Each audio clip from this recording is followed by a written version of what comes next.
Sabay sa ika-10 taon kang Philippine Statistics Authority o PSA Bicol, tinauan maning pagbistukan opisina ang sindang mga nakakatuwang asin padagos na makakatuwang sa pagbalangibong kang sindang mga programa, akompleshemento, advokasya, asin iba pa.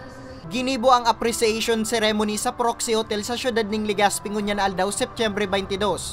Sa local government unit category, tinauan pagbisto ang Albay Provincial Tourism, Culture and Arts Office, LGU Daraga, asin Provincial Planning and Development Office Albay.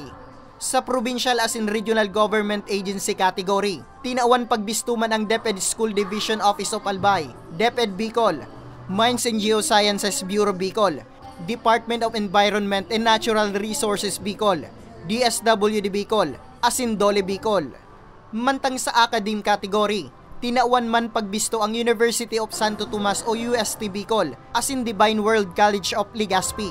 Para sa Radio asin TV Network category, saro sa mga natawan onra, an Ako Bicol Online TV. Namin ng data na pig sa summarize into different, kasi iba-ibang publications may pigagibo, iba-ibang sector. So we have the social, we have the economics, and then iba-iba pa.